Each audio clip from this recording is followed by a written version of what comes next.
안녕하세요. 생생법률쇼 이지원입니다. 법과 친해지는 제법 좋은 방법 생생법률쇼. 오늘도 크고 작은 법률 문제로 어려움을 겪고 있는 여러분을 위한 법률 상담은 물론이고요. 세상을 들썩이게 하는 이슈들을 법적으로 풀어보는 시사 법률 토크까지 준비되어 있습니다. 법률과 관련해 궁금한 내용이 있으신 분들은 상담 전화 02-557-8295번으로 연락 주시거나 법률방송 홈페이지 접속 후 법률 상담 게시판에 문의 남겨주시기 바랍니다. 그리고 아래 하단으로 보이는 이메일로도 상담 문의 받고 있습니다. 각 분야 전문 변호사가 무료로 성심성의껏 상담해 드리니까요. 많은 참여 바랍니다. 지금 이 방송은 유튜브를 통해서도 실시간으로 함께 방송되고 있으니까요. 많은 시청 부탁드리고요. 유튜브를 통한 소통 창구도 활짝 열어두겠습니다. 그럼 오늘 도움 주실 변호사님 소개해 드리겠습니다. 법무법인 에이스의 박민성 변호사님 자리하셨습니다. 어서 오세요. 안녕하세요. 법무법인 에이스의 박민성 변호사입니다. 네, 2024년 첫 시작을 함께하게 되셨는데 소감이 어떠신가요? 예, 오늘이 첫 방이죠. 네. 첫 방에 참여하게 돼서 상당히 영광이고요. 해를 거듭하면서 이 프로가 점점 알찬 프로로 되는 것 같아요. 그래서 올해도 시청자 여러분께 아주 좋은 그리고 유익한 정보를 드릴 수 있도록 노력하겠습니다. 네, 오늘도 억울하고 답답한 분들에게 명쾌, 상쾌, 통쾌한 상담, 유익한 상담 해주시길 기대해 보겠습니다. 자, 그럼 생생법률쇼 오늘 접수된 상담 미리 살펴볼까요? 상습 음주운전 가중처벌 되나? 가족끼리 왜 이래? 안전관리 미흡으로 인한 고소, 무심코 던진 담배꽁초 화재 발생. 자, 이렇게 다양한 분야의 상담이 접수됐습니다. 잠시 후 변호사님과 함께 속 시원한 해결책을 찾아보도록 하겠습니다. 시청자 여러분도 어떤 해결책이 제시가 될지 계속해서 함께 지켜봐 주시기 바랍니다. 돌아온 생생법률쇼, 시청자 여러분이 법과 친해지길 바라며 법적인 상식을 유익하게 설명해 주는 시간, 대법원 화재의 판결을 소개하고 해석해보는 판결록 시간입니다. 뉴스와 신문에서 회자되곤 하는 화재의 판결, 오늘 첫 시간 소개할 화재의 판결은 무엇인가요? 이번 시간에는 예전에 임대 3법으로 해서 항상 문제가 됐었죠. 그래서 이 개정 내용과 관련해서 임대인이 실제로 실거주 목적으로 나 거주한다라고 했을 때 이 부분이 정당한 사유에 해당될 수 있는지, 그리고 그 입증 책임은 누구에게 있는지, 이 부분에 대한 사건과 해당되는 판례를 소개하고자 합니다. 네, 2020년부터 임대차 3법 개정으로 인해서 계약갱신을 요구하는 임차인과 또 실거주를 이유로 이를 거부하는 임대인 사이의 갈등이 비일비재했는데요. 그만큼 이 실거주에 대한 입증 책임이 누구에게 있는지가 아주 중요할 겁니다. 과연 누구의 손을 들어줬을지 벌써부터 궁금해지는데요. 우선 해당 사건의 정확한 사실관계부터 살펴볼까요? 네, 지금 모 지역에 있는 아파트에 관한 문제인데요. 실제로 그걸 소유하고 있는 소유자가 임대인이 세입자한테 세를 줬는데 그 뒤로 임대차 기간이 만료되기 6개월 내지 2개월 이후에 이전에 실제로 임대차 계약을 해지하겠다. 빨리 나가라. 나 여기서 살고 싶다라고 표현을 했습니다. 근데 임차인은 사실상 주택임대차보호법상 계약 갱신권이 있기 때문에 난 갱신해서 살고 싶다라고 했거든요. 그랬을 때 서로 간에 분쟁이 생겨서 임대인이 임차인한테 나가주세요. 나는 여기서 살고 싶어요. 주택임대차보호법상으로도 정당하게 내가 거절할 수 있어요. 라는 근거로 해서 소송을 한 사안입니다. 네, 이 판결 소개에 앞서서 사례와 관련된 법 규정부터 좀 짚어주시죠. 네. 많이들 아시겠지만 주택임대차보호법이 있죠. 이 주택임대차보호법에 몇 년 전에 개정이 됐어요.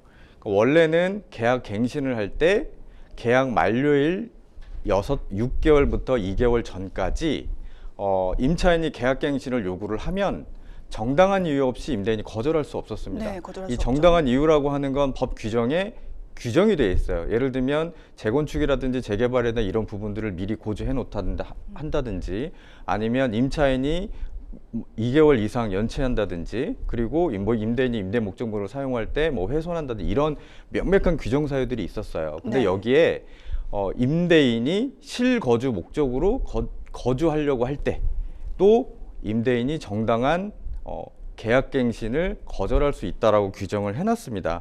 이 경우에는 임차인은 뭐 여러 번 할 수 있는 것이 아니라 한 번에 한해서 임대차 갱신을 할 수 있거든요. 네. 그렇기 때문에 이 부분들이 나중에 임대인이 나 들어와서 살 거니까 나가주세요라고 했을 때 임대인이 그거를 그 자체로 받아들여야 되냐, 만약에 실거주 요건을 어느 정도 입증해야 되냐, 이런 부분들이 문제될 수 있습니다. 이러한 규정을 둔 이유가 있겠죠? 네, 당연히 이 부분에 있어서는 잠시만요. 실거주 부분에 대해서는 어쨌든 간에 임대차 보호비라는 거는 임차인을 보호하는 거고, 그렇죠. 한편으로는 또 임대인도 보호가 돼야 돼요. 근데 주택임대차 보호법은 임차인을 주로 보호하기 위한 법이라고 보는 데인데, 네. 이 규정 자체에 그렇다고 하면 임차인한테 무조건 세입 요건을 강화하게 되면 임대인이 이걸 빨리 다른 사람 세입자 내보내고 내가 살거나 다른 용도로 하고 싶은데도 못하는 경우가 있단 말이에요. 그렇죠. 그런 부분들이 문제가 돼서 이걸 좀 적절하게 조화하는 차원에서 임대인이 새로 내가 이 집에 살 것을 목적으로 할 때에는 그 계약 갱신할 때 거절할 수 있다. 이렇게 양쪽의 조화를 이루는 거죠. 네, 이 사건으로 돌아가서 사실관계만 돌아보면 임대인이 실거주를 이유로 갱신을 거절했으니까 임대인의 정당한 권리가 아닐까 싶은데 먼저 원심의 판단은 어땠는지 알려주시죠. 네, 결과적으로 좀 잠깐 말씀을 드리면 대법원 판례랑 원심 판례가 좀 나뉘었어요. 달랐습니까? 예, 달랐습니다. 원심에서 어떻게 판단을 했는지 주로 말씀을 드리면, 아까 말씀드린 것처럼 주택임대차 보호법상으로는 정당한 사유가 임대인이 내가 살 거야, 주거의 목적으로 거절을 할 때는 정당한 사유로 돼 있어요. 그런데 그럼 이 내가 실제로 여기서 살 거야 라는 부분들을 내가 그냥 의사표시만 하면 되는지, 아니면 내가 여기서 진짜 살 거라는 부분에 대한 객관적인 사정을 어느 정도까지 입증해야 되는지가 쟁점이었는데, 네네. 원심에서는 극단적으로 표현하면 내가 여기 살 거야 라는 표현, 내가 여기 살 거야라는 의사표시만으로 구체적으로 객관적으로 내가 여기서 살 거다라는 어떤 객관적인 자료를 증명함이 없이 가능하다라는 표현을 했고, 그래서 원심에서는 임대인의 손을 들어줬어요. 네. 그러니까 세입자 나가라. 그래서 세입자가 항소를 한 거죠. 또 이 임차인이 임대인의 실거주 계획이 없다는 사실을 알았더라도 나중에 손해배상을 청구하는 방법밖에 없다면 또 너무 억울할 것 같다, 이런 생각도 드는데요. 그럼 대법원은 어떤 판결을 내렸습니까? 네. 아까 원심은 잠깐 말씀을 드렸는데, 원심에서는 임대인이 나 여기서 살 거야 라고 얘기를 하면 임대인은 자기 그 의사표시로 나 실거주 요건 살 거야 라는 표현을 하면 충분하다고 판단을 했고, 없이도요? 네. 임차인의 경우에는 그러면 그 실거주 요건이 저 사람이 거짓말이다 라는 부분들을 합리적으로 의심할 정도로 입증을 해야 된다는 거죠. 반증을 제시해야 된다는 거죠. 네네. 그러면 임차인이 그만큼 입증에 부담이 되는 거예요. 근데 대법원은 그렇게 보지는 않았습니다. 어떻게 봤냐면, 임대인이 주관적으로 실거주 요건으로 의사표시를 하는 것뿐만 아니라 객관적으로도 임대인이 그 집에 들어와서 살 수 있는 부분에 대한 객관적인 증거나 정황 증거를 입증을 해야 된다라고 표현을 했습니다. 그래서 실제로 임차인의 경우에는 그렇게 되면 임차인에 대해서는 좀 입증 책임이 확실히 좀 부담이 적어지는 거고, 네네. 임대인이 난 주관적인 의사뿐만 아니라 객관적으로 나 여기서 살 거야 라고 법원에 객관적인 자료를 제출을 해야 된다라고 판단을 했습니다. 네, 이처럼 대법원이 원심과 다른 판단을 내린 구체적인 이유가 있을까요? 그 대법원에서 판단하는 부분들은 사실상 이 주택임대차 보호법상의 목적이 임대인이 여러 가지 다른 그 객관적인 정당한 사유는 규정이 돼 있어요. 그것도 이제 아주 촘촘하게 입증을 해야 되는데, 내가 여기서 살 거야라는 의사표시만으로 만약에 한다고 하면 임차인의 경우에는 그거를 입증을 해야 되는 부담이 생기고, 사실 임대인의 사정을 임차인이 적극적으로 자료를 입증한다는 게 불가능하잖아요. 그렇기 때문에 임대인에게 좀 더 입증 책임 부담을 지워준 거고요. 실제로 이 해당 사안의 경우에는 말은 나 여기서 살 거야라고 하지만 다른 아파트가 또 있었고요. 그리고 그 아파트에 살고 있었고, 또 그 아파트가 직장에서 가까웠고, 또 아이들의 교육 목적, 그 아이들이 그 아파트 주변에 아이들이 계속 다니고 있었어요. 네. 그렇기 때문에 또 별달이 빨리 이걸 아파트를 처분한다고 사안에서 얘기를 했는데 실제로 다른 아파트를 급하게 처분할 거라는 정황도 없었어요.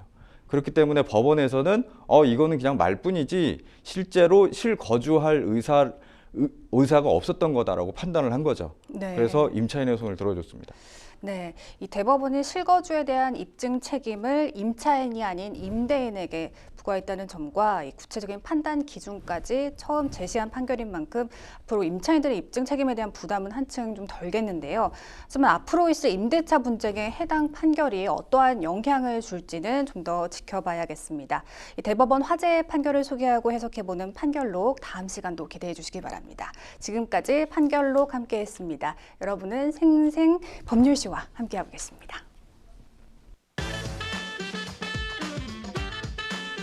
어렵고 복잡한 법률 문제로 고민하고 계신가요? 그렇다면 생생법률쇼가 도와드리겠습니다. 생생법률쇼에선 민사, 형사, 가사 등 각 분야 전문 변호사들이 매년 800여 건의 법률 문제를 속 시원하게 해결해 드리고 있는데요. 그럼 무료로 법률 상담을 받을 수 있는 3가지 방법 지금부터 소개합니다. 첫째, 02-557-8295번으로 전화해 법률 상담 신청을 한다. 둘째, 법률방송 홈페이지에 접속해 법률 상담 게시판에 사연을 올린다. 셋째, 지금 화면에 나오고 있는 이메일 주소로 사연과 연락처를 보낸다. 속 시원한 법률 상담 프로그램 생생법률쇼. 지금 바로 상담 신청하세요. 자, 이번에는 이메일을 통해 들어온 여러분의 고민을 해결해 드리겠습니다. 어떤 내용인지 확인해 볼까요? 어머니가 작년에 별세하셔서 남은 가족으로는 여동생과 아버지가 있습니다. 그런데 상속 문제 때문에 너무 골치가 아픈 상황인데요. 어머니께서 물려주신 재산으로 아파트와 토지가 있는데 어머니가 살아계실 때 가정에 소홀했던 아버지가 부부 공동재산과 저희 남매의 양육, 가사, 그리고 17년 동안 장모를 봉양한 것을 이유로 상속재산을 더 가져야겠다고 고집을 부리고 계신 건데요.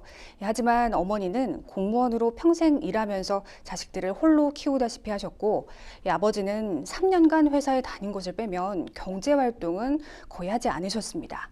어머니가 퇴직한 이후로도 줄곧 어머니가 모아두신 자금이나 공무원 연금으로 생활하셨죠. 그리고 제 여동생은 장남인 제가 어머니 생전에 받은 재산이 더 있을 것이라며 터무니없는 주장을 하고 있습니다. 특별한 재산은커녕 오히려 어머니에게 매달 용돈을 드렸음에도 말이죠. 또한 어머니 명의 아파트에서 나오는 임대료를 어머니가 사망한 이후 아버지가 전부 받아가고 있습니다. 이런 상황에서 상속재산 분할을 어떻게 해야 할지, 또 가족 간의 분쟁은 또 어떻게 해결해야 할지 모르겠습니다. 이렇게 이메일을 통해 고민을 주셨는데요. 정말 답답하고 억울한 상황이신 것 같습니다. 일단 상담자께서 고려해 보실 수 있는 법적 절차로는 어떻게 했을까요? 예, 지금 상황을 보니까 많이 좀 답답한 상황인 것 같아요. 지금 사연 상담하시는 분이 아버님이 임대료를 계속 전부 받아가고 있는 상황이라고 보여지거든요. 그러면 지금 상속이 일어났고, 상속이라고 하는 거는 어머님이 돌아가시는 것 자체로 눈에 보이진 않지만 법적인 효과로 상속이 일어난 거예요. 이 상속이 일어난 거는 이 아파트와 토지 그리고 임대료 이 부분들은 그 아버지와 지금 상담하시는 분, 그리고 자녀분들한테 공동으로 지금 가 있는 거죠. 눈에 보이진 않지만 가 있는 건데 아버님이 지금 전부 받아가고 계세요. 그리고 아파트랑 토지는 어떻게 했는지는 아직 사연자가 남겨주진 않았어요. 그런데 지금 상황에서는 법적으로 취할 수 있는 것이 뭐 상속권 침해를 위한 반환 청구라든지 그리고 상속재산 분할 심판을 청구하실 수 있어요. 먼저 상속재산 분할 심판이라고 하는 것은 상속재산이 있는데 상속자 간에 서로 간에 다툼이 있어요. 다툼이 있는 경우에는 물론 법적으로는 서로 간에 협의가 이루어지면 서로 상속재산 분할 협의에 따라서 나눠 가지면 되는데 그 협의가 이루어지지 않으면 법원에 청구를 하실 수 있거든요. 그 청구를 하실 수 있는 방법이 하나가 상속재산 분할 심판이에요. 그리고 상속권 침해 원인으로 한 반환 청구는 어떻게 보면 지금 아버님이 공동 같이 상속하는 상속권자이지만 임대료를 계속 임의적으로 받아가고 있어요. 받아가고 있다면 자녀분들 그 자녀분들 분의 상속분만큼은 아버지가 침해해서 받아가고 있는 거거든요. 그래서 그 부분에 대해서는 반환 청구를 하실 수가 있어요. 근데 지금 계속 받아가고 계시는 과정이라고 하면 제가 말씀드린 이런 소송을 원래 소송으로 해서 예를 들면 그 임대료라고 하는 거는 세입자가 임대인한테 주는 그 임대료잖아요. 그럼 임대인은 이 상속권자는 임차인한테 임대료 지급 채권이 있는 거예요. 그래서 그 채권 자체를 가압류한다든지 아니면 그 아버님 명의의 통장을 가압류를 한다든지 이런 방법을 통해서 일단 보전 조치를 먼저 취하시는 게 좋을 것 같습니다. 네, 이 사연 속 상속인과 그 법정 상속분도 함께 살펴주시죠. 네, 아마 좀 많이 좀 아실 텐데 그 아버지가 지금 살아 계시고 그 다음에 자녀분들이 있잖아요. 그래서 상속분은 직계 비속, 직계 존속, 형제자매 이렇게 순이에요. 근데 배우자는 아래 직계 비속 그 자녀분들이 있으면 자녀분들과 공동 상속인이 되고 자녀분들이 없으면 그 위에 어머님이 상속인이 되거든요. 어머님과 공동 상속인이 돼요. 그래서 지금 자녀분들이 계시기 때문에 아버지와 자녀분들은 공동 상속인이 되는데 배우자분은 0.5%가 더 가산이 돼요. 그래서 보통 이제 아버지, 자녀분 둘이라고 하면 1.5 대 1 하면 그 분수로 표현을 하면 7대 3, 7대 2, 7대 2 비율로 공동 상속이 이루어집니다. 네. 현재 아버님께서 가사, 양육, 봉양 등을 이유로 더 많은 상속분을 요구하고 계신 상황입니다. 이러한 주장은 그럼 상속 재산 분할에는 어떠한 영향을 줄 수 있나요? 아마도 지금 아버님이 이렇게 주장하시는 거는 좀 기여분을 주장하시는 게 아닐까라는 생각이 드는데요. 네. 이 상속재산과 관련해서 기여분 제도라는 게 있어요. 이 기여분이라고 하는 거는 그러니까 쉽게 이 사안과 관련해서 말씀을 드리면 어머니가 이제 돌아가셔서 어머니 재산을 상속하는 거잖아요. 어머니에게 특별하게 기여한 상속인에게 그 기여분을 인정해 주는 제도예요. 그래서 이 기여분은 상속인들끼리 협의가 이루어지면 당사자끼리 협의해서 정하면 되는데 그게 안 되면 당연히 법원에 기여분 청구를 하실 수 있는데 이 기여분이라고 하는 거는 순간 좀 특별한 기여. 예를 들면 어머니의 재산을 특별하게 증식시키는 어떤 행위를 했다든지 그리고 또 어머니 재산을 유지하는데 내 돈이 좀 많이 들어갔다든지 이런 특별한 경우이어야 합니다. 좀 좁아요. 그래서 지금 아버님이 그냥 가사, 양육, 봉양 이거는 일반론적으로 집안일을 같이 도울 수 있는 거고 그 다음에 자녀의 양육은 당연히 아이들을 아버님 입장에서 양육을 해야 되는 거고 또 그리고 봉양, 이 부모는 물론 그 부모님에 대한 부양 의무가 2차적 부양 의무라고 해서 뭐 1차적 부양 의무와는 좀 다르지만 그러니까 1차적 부양 의무 어머니가 자식에 대해서 부양하는 것과 좀 다르지만 그래도 이 사안은 일반론적으로 아버지가 해야 되는 법적인 의무를 이행하는 거기 때문에 이 사안만 가지고는 법원에서 기여도를 인정하기가 좀 어려울 것 같습니다. 네, 일반적 수준에서는 인정이 안 되고 어떤 특별한 기여가 있어야 된다고 말씀을 해주셨는데 또 상속 재산을 놓고도 여동생과 지금 입장 차이가 있는 것 같아요. 여동생이 주장하는 내용은 어떤 의미인가요? 그 여동생분께서는 당연히 여기 사안의 내용을 보면 아버님이 나도 이렇게 가사 부양 이렇게 했으니까 나도 더 받아야 된다고 하니까 이 여동생분은 나도 어머니께 용돈을 드렸어요. 더 받아야 돼 이렇게 얘기하시는 것 같아요. 그러니까 당연히 이 여동생분에 있어서는 법정 상속분에 해당되는 그 상속 지분은 당연히 받으실 수 있고 네. 여기서 어머니한테 용돈을 드리는 걸 가지고 나 어머니 재산에 기여했으니까 나도 기여분을 받아야 된다라고 볼 수 있을지가 문제가 되는데 단순히 용돈만 드리는 걸 가지고 이 어머니의 상속 재산이 증식하고 유지하는 데 있어서 특별한 기여를 했다라고 보여지지는 어렵습니다. 용돈이 기여도에 포함이 되지 않는다고 보면 되는 건가요? 예, 그렇습니다. 네. 사실 이 기여도라는 것이 그렇게 따지면 그냥 어머니한테 자주 찾아뵙고 뭐 사드리고 하는 것도 다 기여라고 할 수 있거든요. 그런데 법에서 인정하는 피상속인 어머니의 재산을 특별하게 유지시키는 이 기여도는 좀 일반론적인 법에서 인정하는 부양 의무, 양육 의무와는 더 벗어난 좀 특별한 기여를 원한다. 이렇게 판단을 하고 있습니다. 그 특별한 기여를 한 번 더 짚어주시면요. 이 특별한 기여라고 하면 사례를 들으면 이 어머님이 지금 아파트 토지가 있단 말이에요. 근데 이 아파트를 빚으로 샀어요. 근데 동생이 열심히 일해서 그 빚을 다 갚아드렸어. 그럼 그 부분에 대해서 재산 증식에 기여를 하는 거게 되는 거고, 또 어머니가 만약에 그 식당을 하고 계세요. 그래 식당을 유지하는 데 있어서 이 따님이 거의 매일 가서 보수도 안 받고 계속 같이 도와주고 해서 이 식당이 점점 장사도 잘 되고 늘어났어. 그러면 그거에 해당되는 만큼 특별한 기여가 있다고 볼 수가 있어요. 네. 근데 지금 또 문제는요. 아파트 임대 수익을 아버지께서 모두 가져가고 있는 상황입니다. 이 부분도 분할 심판 청구의 대상이 될까요? 당연히 임대 수익도 그러니까 상속 아파트와 토지를 소유함으로 인해서 발생하는 부수적인 채권이기 때문에 이 부분도 당연히 상속 재산에 포함이 되고요.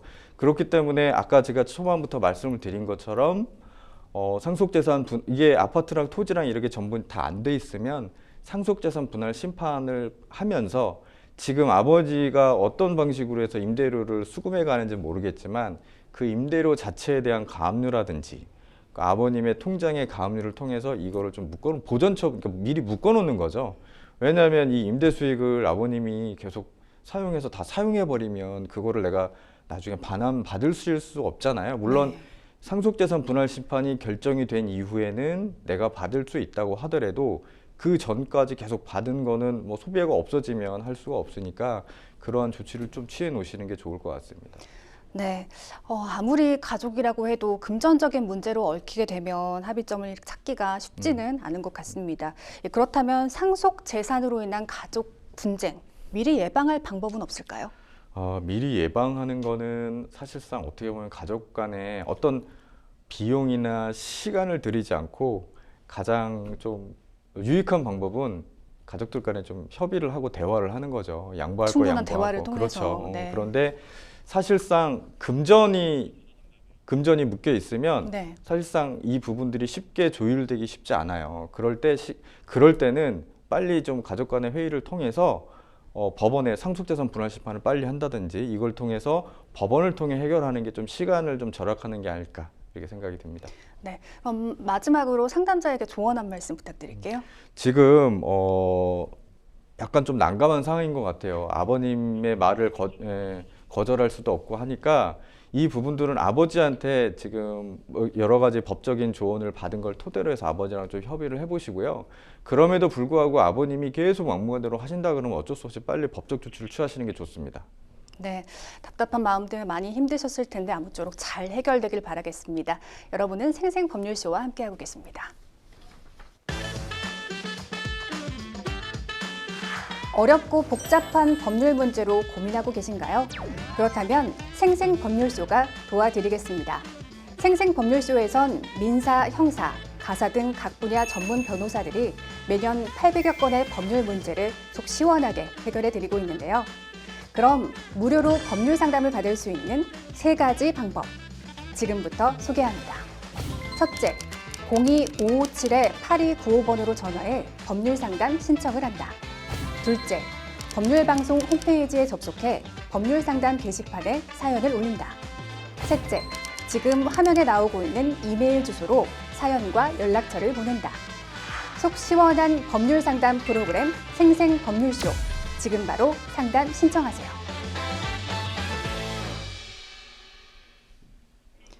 네, 지금부터는 생생법률쇼가 자랑하는 성심성의 무료 법률 상담 시작해 보겠습니다.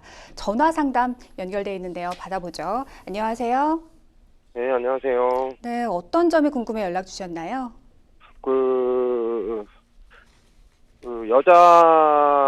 저 아는 지인인데, 네. 여자분이 지금 현재 재물공개하고 폭행으로 해서 형사 접수가 됐어요. 네. 근데 이제 상대방이 좀 무리한 합의금을 요구해서, 네네. 이게 만약에 합의가 이루어지지 않았을 때 어떤 법적 처벌이 어떻게 되고 어떤 정도까지 수준으로 처벌을 받게 되는지 확인 좀 하려고요. 네. 어떤 상황에서 시비가 붙으신 거죠? 그러니까 뭐 그 여자가 좀 음주 상태에서 네. 이게 이제 창 밖에서 아파트 창 밖에서 나는 소음을 아래층 소음인 줄 알고 쫓아 내려가서 거기서 시시비비 하다가 생긴 건이거든요.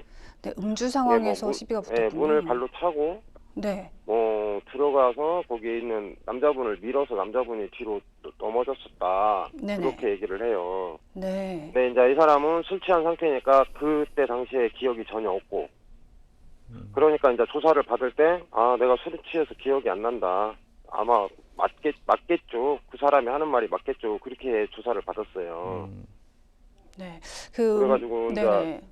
지금 뭐 검사실에서 일단 조정을 하려고 하는데 뭐 대면은 싫고 또 비대면으로 하겠다고 해서 전화 연결을 했는데 좀 뭐 문 파손 정도도 거의 없어요. 근데 그 네네. 문을 교체를 하고 하는데 뭐 100 얼마가 들어가고 네. 그리고 그쪽 가족이 4명이 다 있었다. 이 사람 기억은 남자 여자만 있었는데 그쪽 가족 얘기는 4명이 다 있었고 그때 트라우마로 자기네가 병원에서 뭐 안정제 같은 걸 받아서 먹고 있다.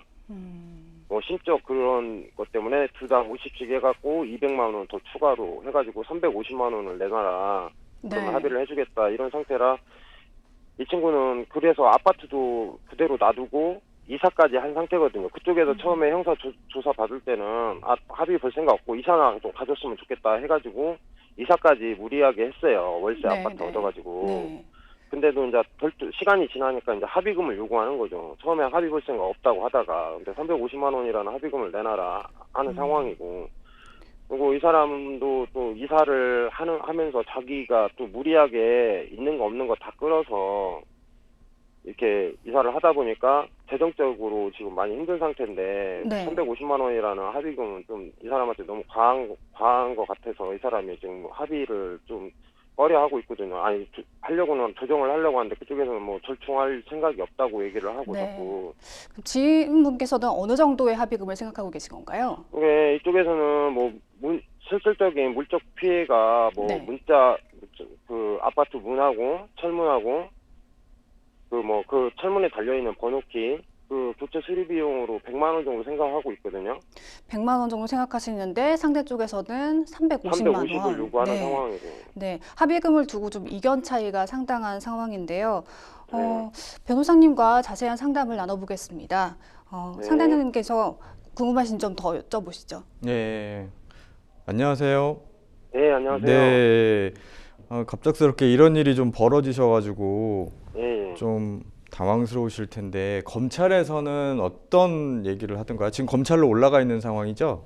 네네네네. 어, 맞습니다. 검- 검찰- 그래갖고 네. 일단은 그 피해자와 합의를 해라. 음, 합의해서 합의서를 제출해라. 음, 이런 상황이거든요. 음, 이게 어차피 지금 두 건으로 잡혀 있어요. 재물손괴, 그다음에 단순폭행 이렇게 2개가 들어가 있어요.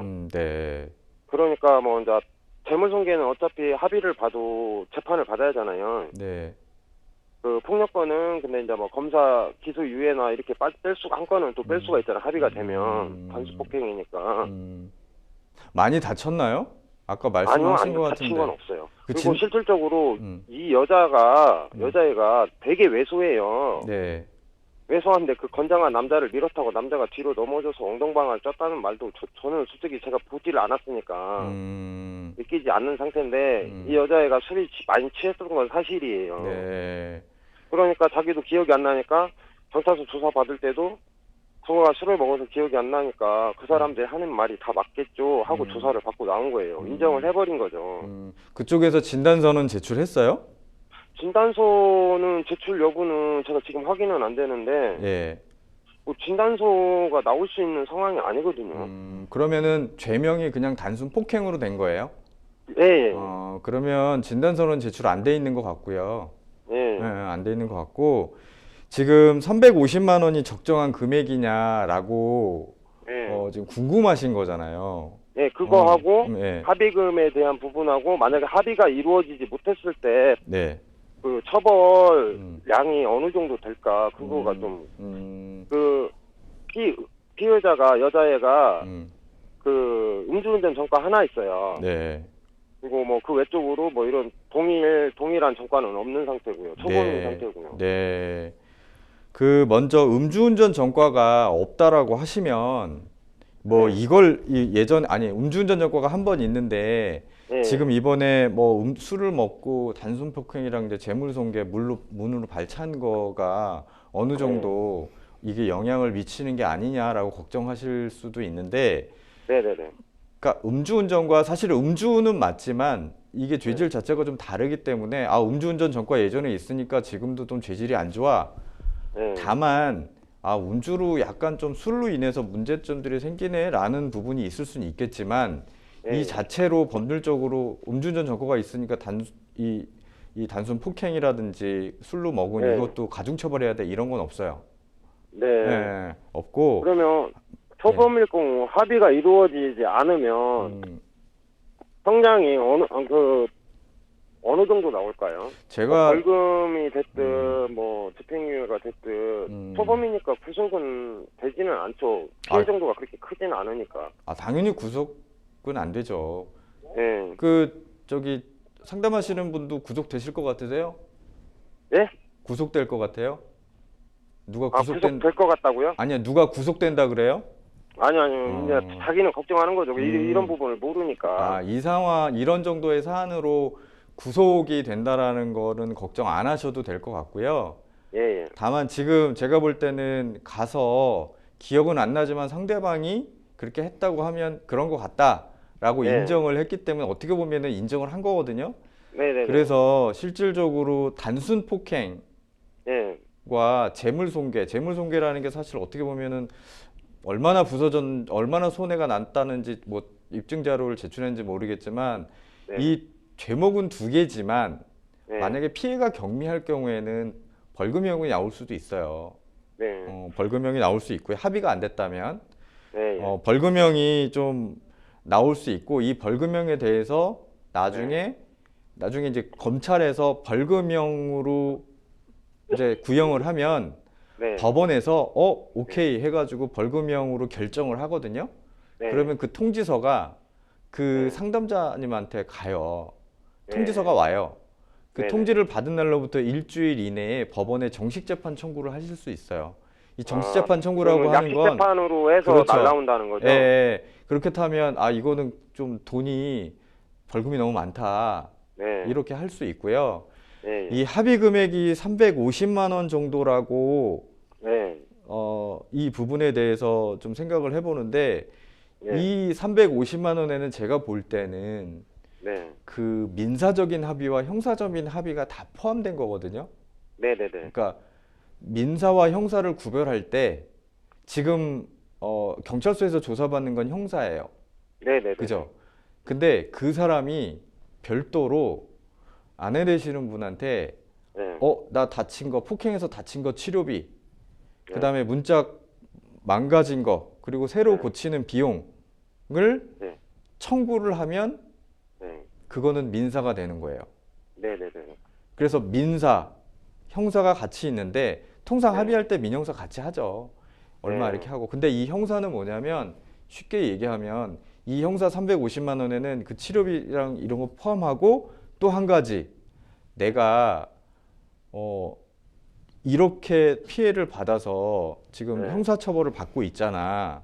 네. 그러니까 내가 어떤 정신적인 위자료 플러스 형사 처벌을 심하게 받지 않도록 내가 네. 합의해 줄게. 네. 나는 그 위자료 어떤 비용과 같이 플러스 돼 있는 거예요. 네. 그래서 그쪽에서 플러스해서 금액을 좀 더 부른 거고요. 네. 사실 합의라는 게 만약에 상대방에서 100만 원 해주고 150만 원 해주면 너무 감사하지. 그죠? 네. 근데 상대방에서 난 350만 원 아니면 난 결코 합의 안 할 거야 라고 하면 네. 상담하시는 쪽에서 이거를 적정한지 적정하지 않은지를 떠나서 받아들여야 될지 안 받아들여야 될지를 판단하실 수밖에 없어요. 네네네. 만약에 상대방에서 금액을 좀 낮춰서 상황이 이러니까 250만 원에 저희가 드릴게요 라고 해서 저쪽에서 오케이 해서 합의하면 그건 조율은 했어요. 그러니까 만약에 그게 합의가 조율이 되면 좋은 거예요. 근데 저쪽에서 난 350만 원 아니면 합의 안 해줘. 그럼 네. 합의가 안 되는 거잖아요. 네네. 그러면은 우리가 선택할 수 있는 거는 350만 원으로 합의하는 거냐 그냥 벌금 내는 거냐. 네. 벌금 내더라도 상대방은 민사로 청구하실 수 있어요. 치료비라든지 문책한 네네네. 거 별도로. 네. 그거를 계산을 해가지고 하면 되고, 만약에 합의를 하게 되면 네. 이 사건에서는 폭행은 뭐 없어지는 거고, 네. 손괴죄도 벌금이 가벼우면 기소유예 처분 받을 수 있는 거고, 네. 이런 상황이 되는 거거든요. 그러니까 그거를 네. 좀 생각을 좀 해보실 필요가 있다는 거지. 네. 그러면 만약에 합의가 이루어지지 않았을 때 벌금이 어느 정도까지 나올 수가 있나요? 글쎄, 그거는 실무적인 부분이라 제가 여기서 네. 어떻게 말씀드리기 좀 뭐예요. 아, 그래요. 네. 네, 이렇게 변호사님께서 다양한 방안들을 제시해 주셨는데 상담자께서 꼭 잊지 말고 기억해야 할 부분이 있다면 짚어주시죠. 지금 항상 그 합의를 할 때 어느 합의금이 적정하냐라는 부분에 대한 궁금증이 많으실 거예요. 그런데 네. 사실 항상 어떤 사안이든 간에 이 사안에는 이 금액이 적정해라는 건 없어요. 네. 양 당사자가 합의를 점을 찾아야 돼, 금액을. 물론 네. 정말 아무것도 별로 다친 것도 없는데 뭐 1,000만 원, 2,000만 원 달라고 하면 이거는 엄청난 한계를 벗어난 거죠. 그건 네. 생각할 것도 없어요. 근데 다만 그 금액이 약간의 차이가 있다라고 하면 이거를 네. 서로 받아들일지 안 받아들일지 합의 부분이거든요. 그러니까 이 부분들을 아까 제가 말씀드린 거랑 얼만큼 실익이 있는지를 판단을 하셔서 이 부분이라고도 이렇게 끝내는 게 맞겠다라고 판단을 하시면 합의하시는 거예요. 알겠습니다. 근데 네. 뭐 저는 내용은 알겠습니다. 네, 이게 합의가 이루어지지 않아도 그 구속 사유는 아니라는 거는 맞죠? 네, 맞습니다. 네, 감사합니다. 네. 네, 합의금에 대한 이견차까지 잘 조율하셔서 아무쪼록 잘 해결되시길 바라겠습니다. 네, 여러분은 지금 생생법률쇼와 함께하고 계십니다. 어렵고 복잡한 법률 문제로 고민하고 계신가요? 그렇다면 생생법률쇼가 도와드리겠습니다.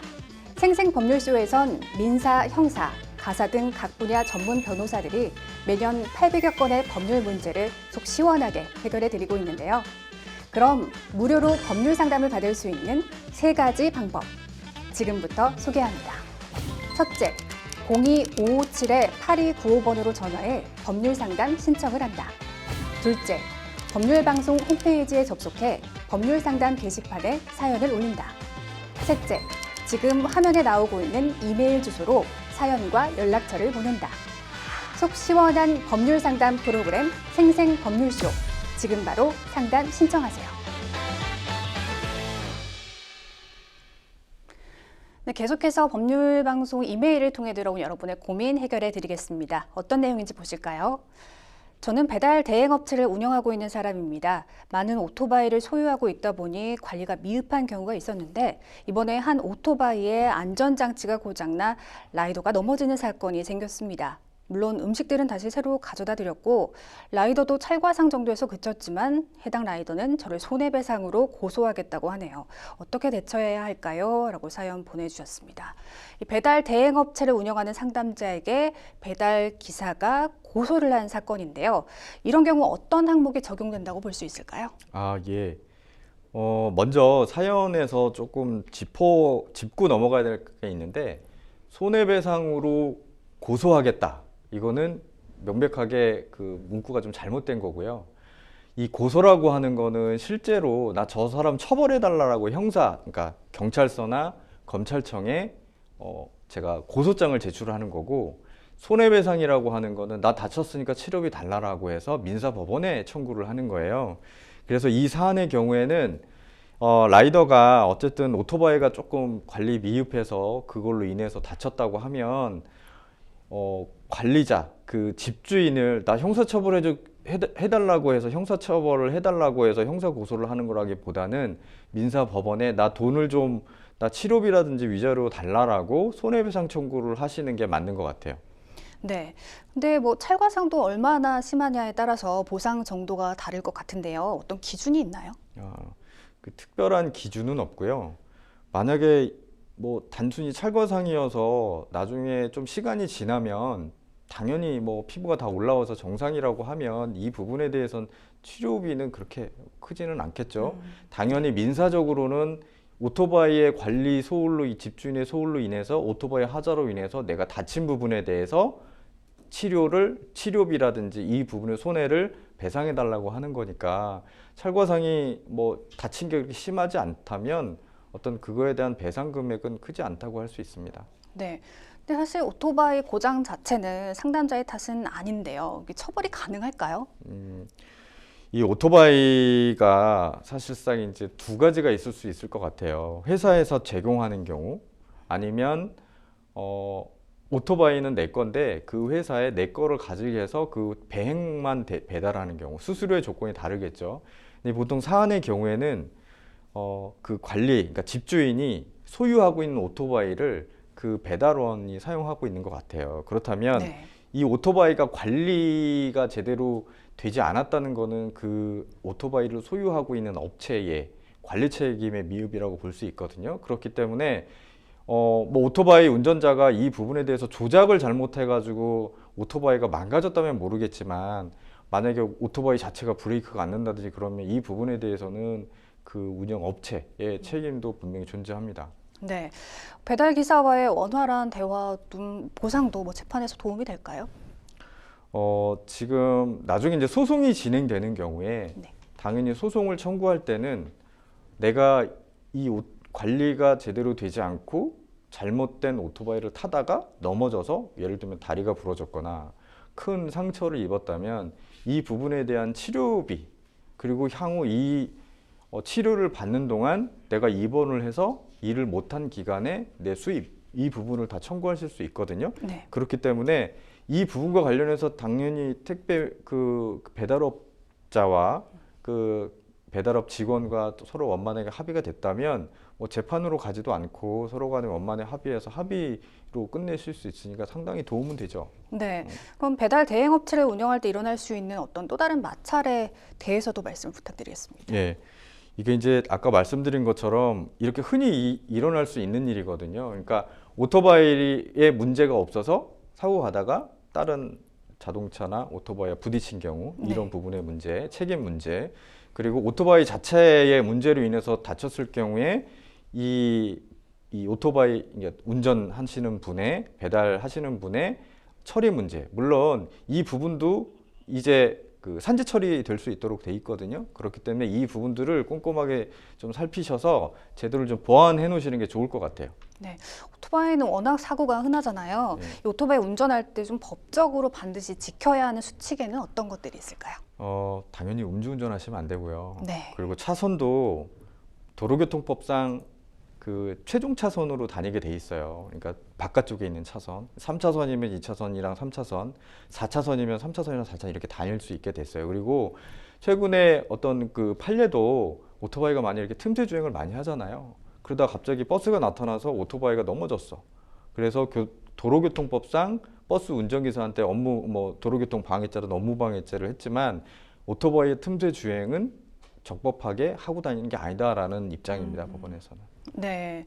마지막으로 이 상담자에게 조언 한 말씀 부탁드립니다. 예, 지금 이분이 사실상 좀 오토바이 관리소로 이제 다쳤는데 만약에 사원 찰과상 정도라고 하면 좀 배달업자한테 좀 잘 치료 좀 해주시고 원만하게 합의하시는 게 좋을 것 같습니다. 네. 그럼 계속해서 세 번째 상담 받겠습니다. 어떤 고민을 있는지 확인해 보겠습니다. 흡연자인 저는 여느 때처럼 담배를 피우고 아무렇게나 꽁초를 던졌는데요. 이후 제가 던진 담배꽁초가 화단에 불을 내 일부가 타버렸다고 합니다. 감식 결과 제 담배꽁초가 발견됐다는데 방화로 판단될지 앞으로 어떤 대처를 취해야 할지 궁금합니다. 이렇게 사연을 주셨습니다. 무심코 버린 담배꽁초 때문에 사건에 휘말리게 된 경우인데요. 이런 경우에는 어떤 죄목에 해당될 수 있을까요? 네. 요즘에 뉴스에 보시면은 불이 많이 나잖아요. 네. 그래서 여러 가지 원인, 누전이라든지 여러 가지 원인이 있는데 담배꽁초도 아주 중요한 원인 중에 하나인 걸로 많이 나와요. 그런데 무심코 담배꽁초를 내가 이렇게 벌었는데 이게 꺼졌다고 해서 버렸는데 꺼지지 않는 불이 붙어가지고 불이 났다고 하면 형법상 실화죄라는 게 있어요. 실화죄요. 실수로 불을 낼 경우 또 업무상 중과실로 실수를 낸 거. 업무상 중과실이라고 하면 내 업무 자체로 그러한 그 화재에 대해서 만반의 대비를 해야 되는 주의 의무가 있는데 그걸 소홀히 해서 만약에 했다면 좀 더 가중처벌됩니다.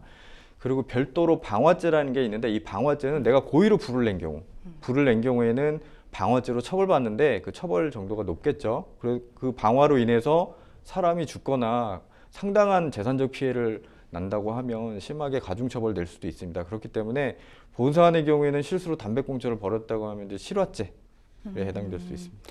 방화죄가 아니라 실화죄로 봐야 된다는 말씀이신 네. 거죠? 그러면 이 화단에 있던 여러 식물이 타버렸다고 합니다. 이런 식물들에 대한 보상도 필요할까요?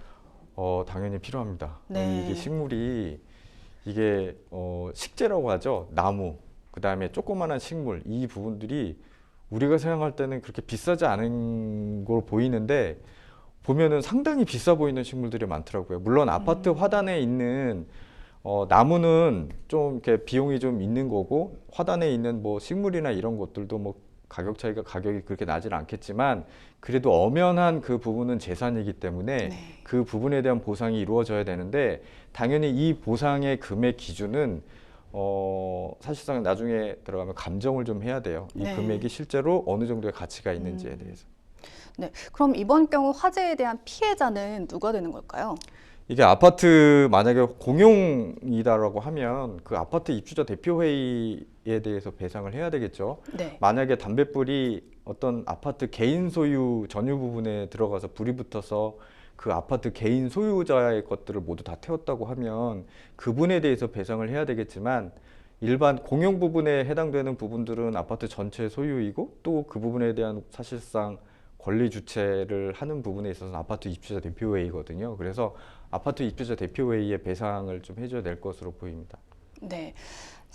길거리에 워낙 이제 흡연하시는 분들도 많고 그냥 꽁초를 버리시는 분도 많다 보니 이런 비슷한 경우도 많을 것 같은데요. 이런 식으로 담배꽁초 때문에 발생한 화재 사건이 또 있을까요?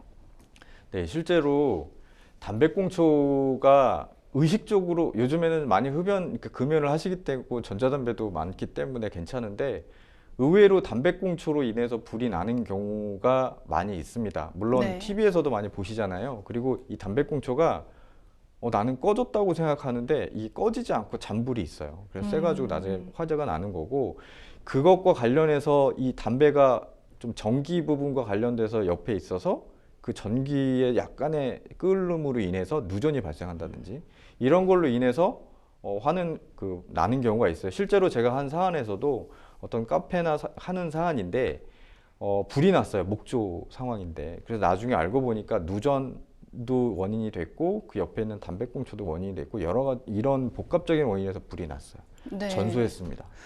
그럼 그 말씀하신 사건의 결말은 어떻게 됐나요? 당연히 그 부분에 대해서 찾지는 못했어요. 원인에 대해서는 찾지는 못했고 네. 임대인에 대해서 임차인이 어느 정도 배상을 해줘야 되느냐 이 부분의 문제점들이 좀 있었습니다. 네. 오늘 이메일로 상담해 주신 상담자분에게 조언 한 말씀 해주실까요? 네. 사실 이제 담뱃불은 정말 조심하셔야 되고요. 담뱃불을 할 때 정말 저도 예전에 담배를 폈었지만 담배는 좀 꺼가지고 재떨이에 버리시는 게 가장 좋습니다. 그리고 저도 깜빡깜빡 담뱃불을 딱 하고 난 다음에 꺼졌나라고 볼 때가 있거든요. 그러니까 그 부분들은 꼭 조심하셔야 되고 이렇게 실수로 불을 내신 상황에서는 나중에 이제 피해자 주체가 누구인지를 확인하셔가지고 그 원만하게 빨리 좀 합의를 하시는 게 그 분쟁을 더 크지 않게 하는 지름길이라고 생각합니다. 네, 나 하나쯤이야 하고 무심코 버린 담배꽁초가 큰 화를 불러일으킬 수 있습니다. 꼭 쓰레기통에 버리시면 되겠습니다. 자, 생생법률쇼 많은 분들의 상담 전화가 걸려오고 있는데요. 도움이 필요한 분들은 주저마시고 연락 주시기 바랍니다. 법률 상담 참여 방법 다시 한번 알려드리겠습니다. 상담 전화 02-557-8295번 또는 법률방송 홈페이지 접속 후 법률 상담 게시판에 문의 남겨주시기 바랍니다. 그리고 아래 하단에 보이는 이메일로도 상담 문의 받고 있습니다. 각 분야 전문 변호사가 무료로 성심성의껏 상담해 드리니까요. 많은 참여 바라겠습니다. 오늘 함께해 주신 법무법인 에이스의 박민상 변호사님 고맙습니다. 네, 오늘 수사는 여기까지입니다. 시청해 주셔서 고맙습니다.